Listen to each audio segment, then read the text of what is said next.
भगवान ने एक भौमासुर नामक असुर की मति को फेर दिया। उस असुर ने प्रण लिया कि मैं 21,000 राजकन्याओं की बलि दूंगा देवी मैया को, और उसने पूरे जगत से 16,100 राजकन्याओं का हरण किया। और ये भौमासुर स्वर्ग भी गया और स्वर्ग में जाकर इसने अदिति मैया के कुंडल और वरुण देवता का छत्र भी चुरा कर ले आया।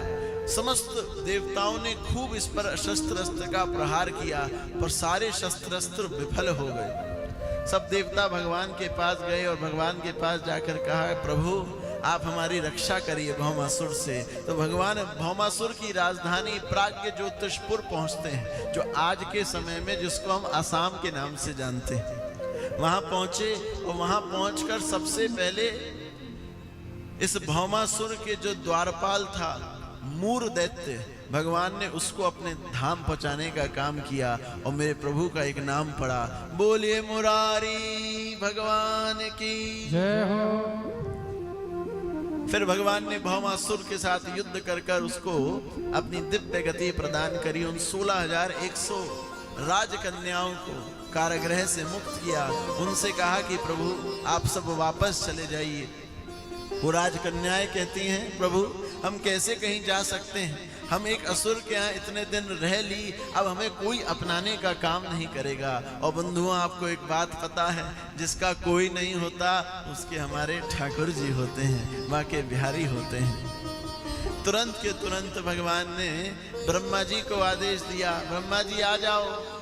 विश्वकर्मा को आदेश दिया कि विश्वकर्मा आइए और 16,100 मंडप बनाइए। ब्रह्मा जी ने भी 16,100 रूप विभक्त किए। ब्रह्मा जी ने भगवान का विवाह पढ़ाना शुरू किया और भगवान ने भी 16,100 रूप विभक्त कर कर उन समस्त राजकन्याओं के साथ एक साथ विवाह करने का काम किया। बोलिए बहुवल्लभ लाल की जय हो। देखो ये 16,108 क्या है?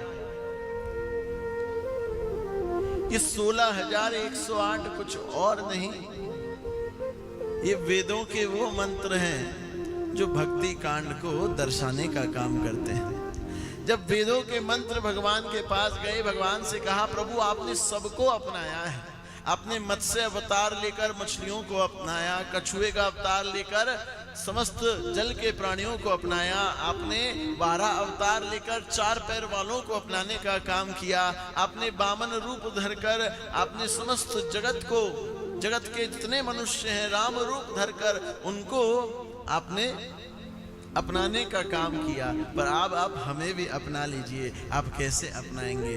भगवान ने कहा चिंता मत करो, जब लीला पुरुषोत्तम बनकर आएंगे तो तुम्हें भी अपनाने का काम करेंगे। तो ये 16,108 क्या है? ये वेदों की श्रुतियां हैं, वेदों के वो दिव्य मंत्र हैं जो भगवान ने जिनको विधिवत अपनाने का काम किया। ये समस्त रानियां मेरे प्रभु से अत्यंत प्रेम करती हैं और अत्यंत प्रेम करने के साथ साथ भगवान की समस्त आज्ञाओं का पालन करती हैं।